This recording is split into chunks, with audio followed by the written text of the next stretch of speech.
Hey guys, Bob Eccles here with Zach Blair, and hey, I hope we're live, guys. It took us a couple minutes to go ahead and get going. Let's go ahead and just check, make sure that we're all set. I'm going to go ahead and refresh the page here real quick, guys. Want to make sure that everybody's coming on board. Zach, why don't you say hi? Hey guys, how's it going? What a wonderful morning. A little chilly this morning, but hey, it's getting to the winter. The winter's coming. It is a little chilly, but I don't mind it. All right, so I'm going to set this up on my page here too, Zach. go Okay, ahead. I'm going to share it. So while you guys are joining us, do me a favor. Give us your name in the comments, and actually, we'll have your name in the comments. But let us know where you're from. We'd love to know what town you're from, and see if we've been through there lately. Yeah, definitely, definitely. So this is a wonderful day. This is our first show. It's going to be amazing. So our plan is to keep doing this every Sunday. Maybe skip a couple here and there. Everybody wants a break on the holidays. But Who needs a break, right? that's true. We'll try our best. But every Sunday, we're going to have a live broadcast where we bring you the latest. We bring you some of the new real estate stats. We have some fun. We make some jokes. And we're going to involve you in it. Absolutely. Yeah. We want to know what you guys are thinking as well. So each week we'll have a topic that we're talking about. Yeah, especially We'll about the PinePoint Prize Club. And we'll bring in some guest speakers here and there, so that way we can go over different topics that you may be interested in as well. And every once in a while, Zach will throw something in crazy. No. I'll, No, I'm not crazy. I didn't say you were crazy. I said you might throw in something crazy every once in a while. No, no. Not We've at been all. known to do that every once in a while. And any of you guys that have followed me on any of my giveaways in the past, I like to have a little bit of fun. So Definitely. So we're gonna have a lot of fun. We'll sometimes have more giveaways on the show, especially from the the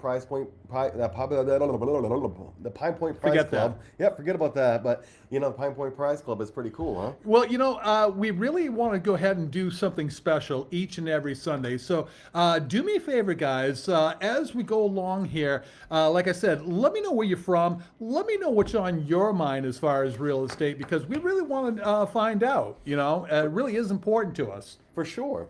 So let's start out saying who we are.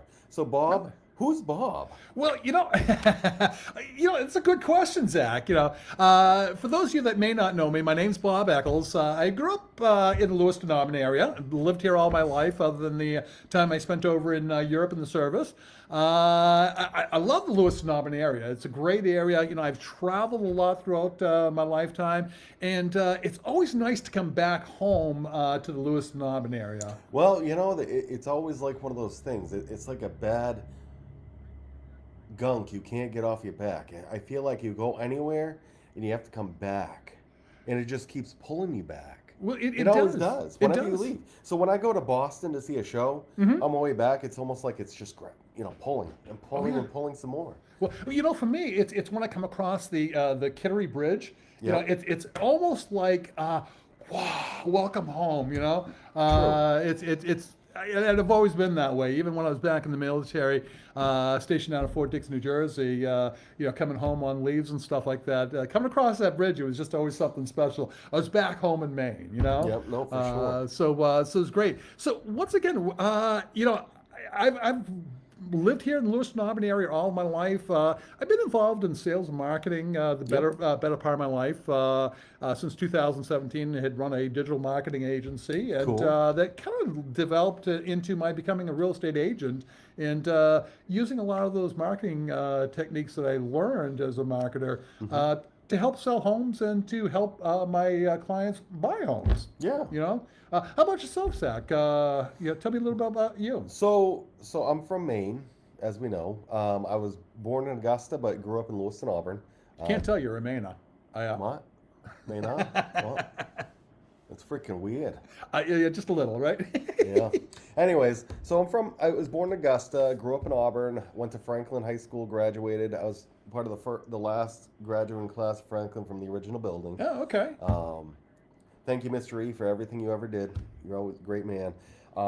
Anyways, I went to school there, left the military, got injured, came back. Didn't know what I wanted to do when I got back. I was a CNA at the time because when I was in high school, I liked the girls, so I took the CNA class. Didn't work out. We, There's just a few more girls in the class than guys, right? yeah, pretty much. So took my CNA. Anyways, got that when I was in high school. Came back from the military, continued that job because I really didn't know what I wanted to do. But I was looking in the paper one time, and Century 21 had an ad in there saying looking for agents. I'm like, I wonder what that would be. I wonder if I could do that. Yeah. Anyways, I said I'll take a crack at it.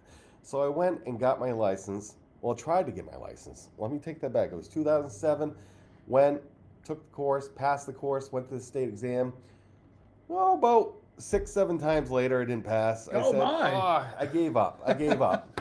So it wasn't until 2011, my wife now encouraged me to go back because we were going through open houses and ran into Ann Parker. Wonderful lady. If you ever haven't met her yet, she's amazing out there. Thank you, Ann Parker, for everything you've done too. She convinced me to go back. So I took the course. I literally was working nights, so I literally took the course in a week because I already knew the material. I was reading it, it just come back to me because I've already been through the class once. It still took me another 7 times, but I passed. Well, you kept with it. That's the important thing. So it took me 13 times to pass my state exam, but hey, I'm here, loving it. I've been doing this for almost 15 years now. That's awesome. So that's awesome. Well, yeah, that tenacity and sticking with it really paid off. Yeah, it did. For sure. I won't boast, but I got mine the first time. I just had to throw that in there, guys. I just got slapped in the face on Sunday morning. I see how it is, Bob. I see how it is. Yeah, I've always been a good test taker, so there you go. I'm not a good test taker, but a little bit about us, guys, so that you get to know a little bit about us. Again, you'll find that we like to play off one another a little bit, have a little fun.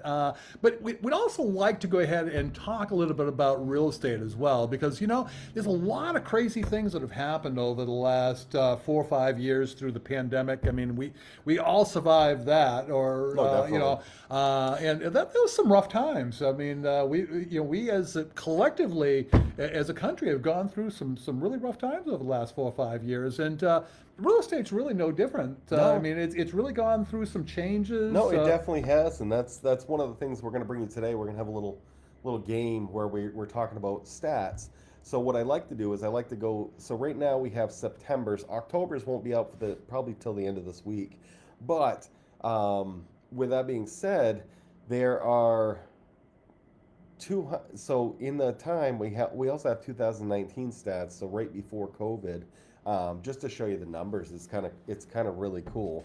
So what we're going to do is do a comparison between 2019, September 2019, Yes. Yep. and September 2024, 5 years Exactly. later. Kind of get an idea what the home prices have done throughout the state in certain areas, right? Yes, no, for cool. sure. So one of the first ones we like to talk about. So we're going to do Kennebec, Oxford County, Androscoggin County, Sagadahoc County, Cumberland County, and then we'll do the state of Maine. Okay. So those main areas that we kind of service for the most part. Yep. Yeah. And honestly, if you want to find out more stats, you want to know your county because we don't have that in the list, leave a message below. We'll get back to you, or we can throw it in next week's too. So we're going to start out with Kennebec County. So in 2024, the average price for the month of September is $329,000. Which $329,000. Okay. The crazy part is in 2019, it was about half of that. Wow. So in 2019, the average price in Kennebec County was $172,000. 172, and it's now 329. Yeah. Wow. Yep. So a big difference there, huge difference, and even the amount of sales in the Kennebec County. So in September 24, the amount of sales in the Maine MLS was 131 in 2024, where in 2019 is at 214.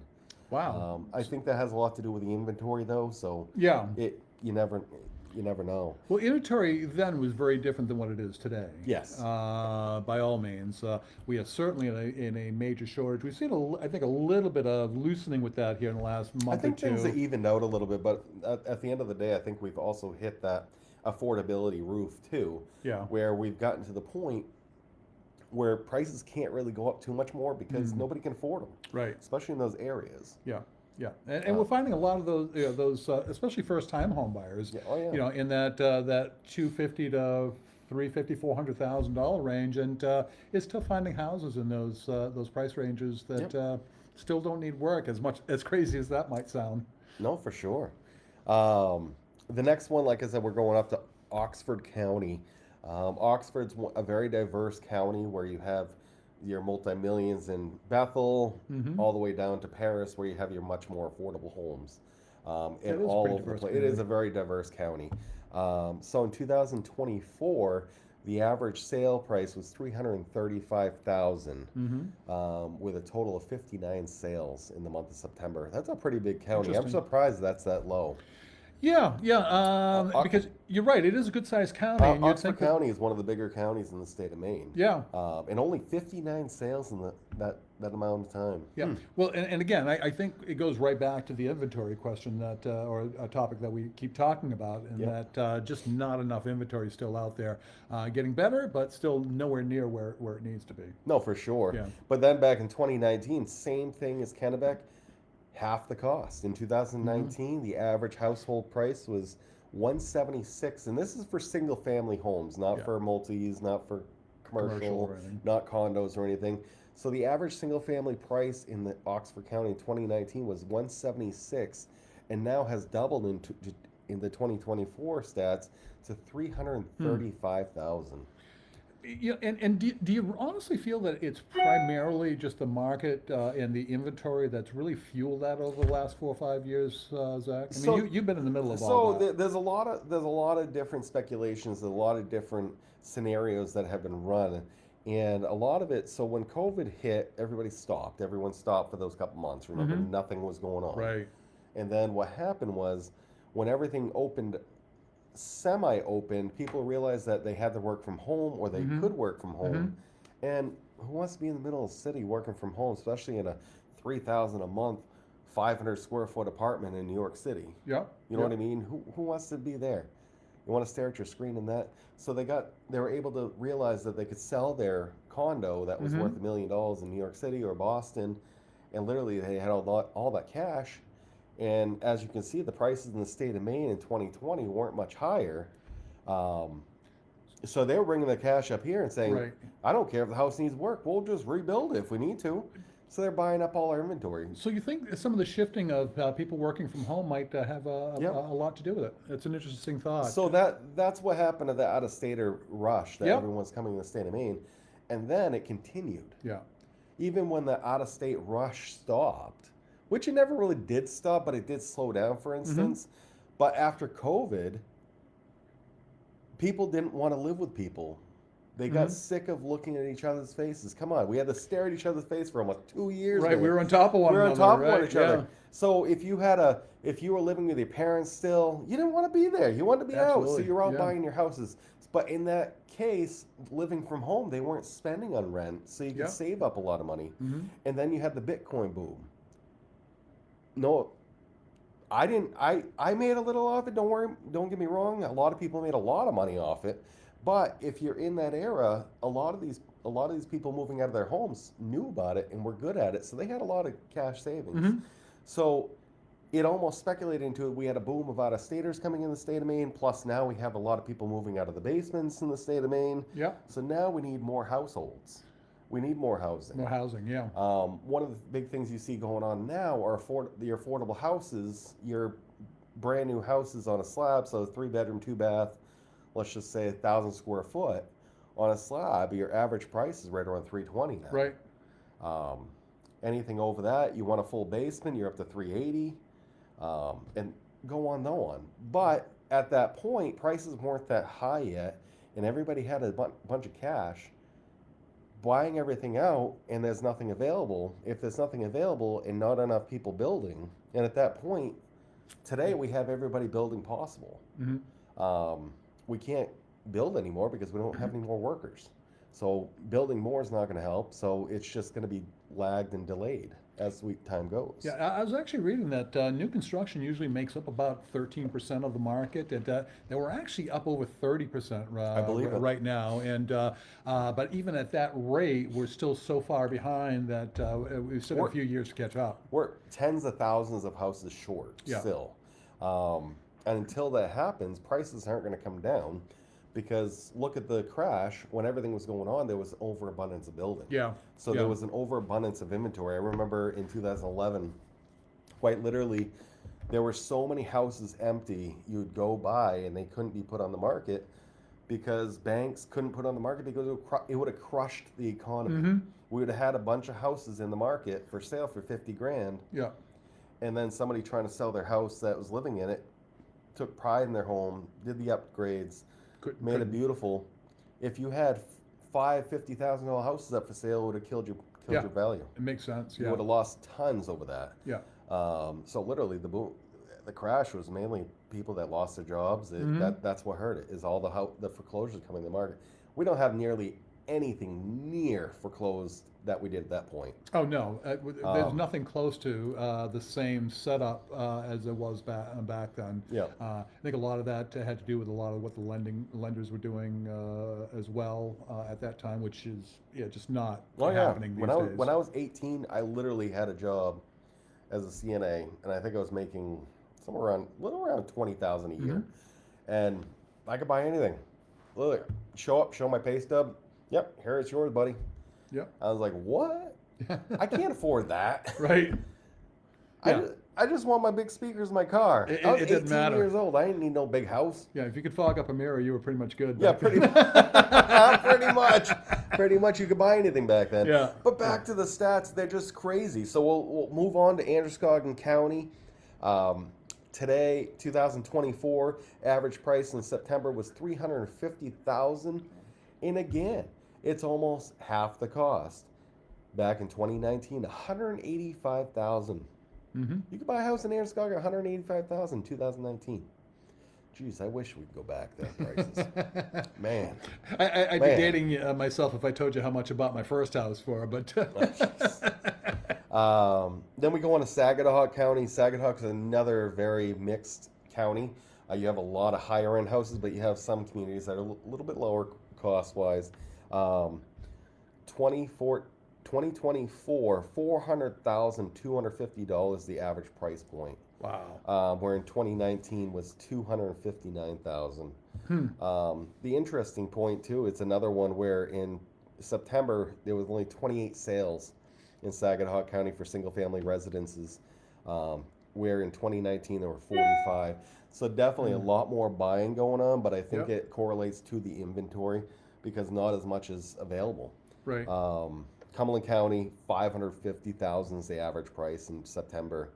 $325 back in 2019. And then the big question for the whole state of Maine, single family stats, $408,500 is your average price in the state of Maine. And almost a little bit over half, but under half, but 227 in 2019. Again, it's just like major booms, more homes available. You just never know. So just so that it doesn't sound like a whole lot of doom and gloom here, because I mean, we're talking about prices jumping drastically, and unfortunately, sounding like they're unaffordable for the average person trying to get into the market these days. But let's look at it on the flip side. Why, how can we make these numbers actually work for our clients? And how beneficial and important are these numbers to us today? So these numbers today, honestly, looking back at 19 is not going to help us in 2024. Right. It's just more of like, for me, I love numbers. I think it's cool to look back to see what the difference is from there. But between 19 and 24, remember the world has went through quite a bit. Oh yeah. Especially with economy wise. Yeah. I think it gives us a good snapshot and reflection as to what happened over these last few years. But it shows more or less what the actual averages are and what's really going on, because we run into people all the time that go back and, oh, that's not worth that, it's not worth this. But keep in mind, to build a home today, it costs so much more. That's why our values are up there. Sure. figuring if you can't build, if you're building a ranch on a slab for 320,000, and that enables the builder to actually make something and all parties to make something. That's your average. Where if you went back to 2019, that 320 was probably 180. Yeah, yeah. Just like my colonial, my friend's colonial that he just built was at 560 after everything. But if you go back to 2019, I'm guessing it probably would have been right around 285, 300. Right. So things happen, materials go up, people make money. Doesn't hurt our current clients, it doesn't hurt our current buyers. It doesn't hurt our current sellers either. Because at the end of the day, the question is there really a right time to buy or sell? Not really, because the market's going to go up, market's going to go down. Sure. It never really floods down. It's only happened twice in the last 30 years. But it always keeps on gradually going up because that's the only way to do it. Right. And that's the thing. You're not seeing, things dips going this way. You're seeing dips, but they go back up to a higher point, and that's constantly the thing where it's going higher and higher, even though you've got your dips. But for our buyers, for great information for the people looking to buy out there, there are a lot of great programs to help too. And with prices going up, stuff like Mainstay Housing that we're going to talk about next week with the lender has went up with it too, with the times, to make sure that it does equal out. Yeah. No, and I think that is where I was going with that, Zach, is I think today there are a lot of programs out there to help, especially the first-time home buyer, get into a home, even though prices seem to be out of that reach in a lot of people's minds.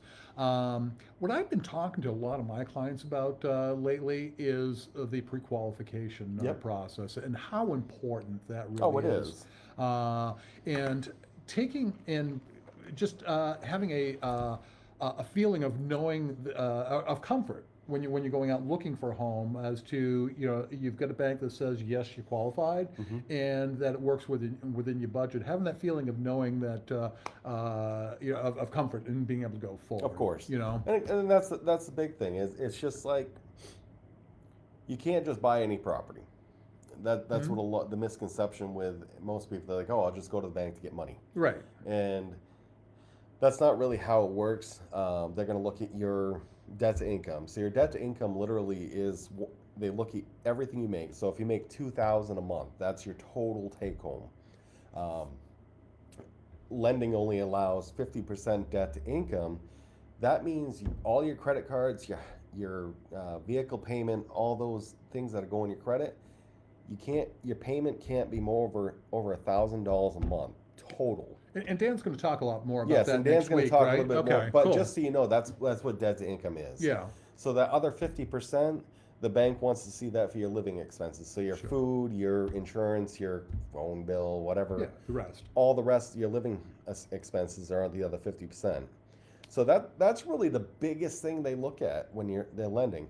Credit scores are great. They'll get you better interest rates, stuff like that. But keep in mind, credit score is more of a gatekeeper. Right. So that just enters you in. It's not the end all. No. That a lot of people think. And honestly, with the lenders we work with, there is a lot of leeway. There are a lot of tricks. There's a lot more to it than what you think. I've actually had a couple of clients recently that have come right out in the conversation and said, geez, I really don't know that I'm going to be able to afford it, or that my credit's where it should be. And getting them in contact with a lender help educate them a little bit better as to what their situation was, help put them more at ease. And actually, in both of the cases that I can think of just recently, they were both a lot more qualified than they thought they were. Which was the thing I think a lot of people find out when they actually speak with a lender. Oh, you just never know. That's the thing. There's a lot more. Different loan programs look at everything differently. Yeah. Like I said, next week we're going to be talking about Mainstay Housing, and it's an awesome program if you can qualify for it. And honestly, there's more things that they just came out with that we're going to talk more about. That opens up more buyers to qualify for those grants they offer. Yeah, they sure have. Because come on, a free $5,000 to go towards your closing costs or down payment. Hey, that's a no-brainer. Yeah, and if you don't know what Zach's talking about with the free $5,000, it's something that we'll cover a bit more next week for sure, because Maine State Housing is a great program for anybody that does qualify. It's certainly worth looking into. Yeah. So did we have anything else we wanted to cover today, Zach? Not really. Like I said, the PinePoint Prize Club, that's a great program. Okay, so we're going to go ahead and talk about financing more next week, Yep.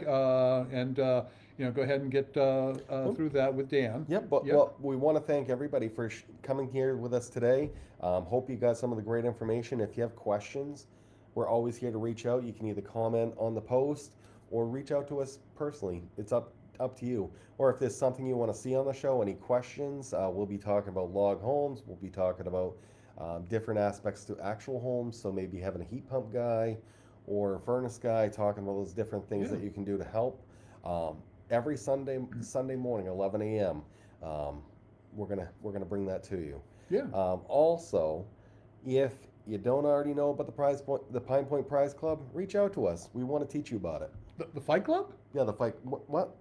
Who? No talking about the Fight Club, Bob. Okay, yeah, that's right. No talking about the Fight That's Club. the first rule, right? That is the only rule. Okay, the first and only rule. You don't Right. talk about it. Don't talk about it. But hey, if you guys want anything, we're here to help you, and it's been an amazing time. Yeah, it's been fun. All right, guys. So until next week, Remember, I guess, talk right? is free. That's right. Talk is free. Until next time, expect an amazing day. Take care, guys. We'll see you next Sunday at 11. And first drawing for the PinePoint Prize Club's next week. Ooh, check into that.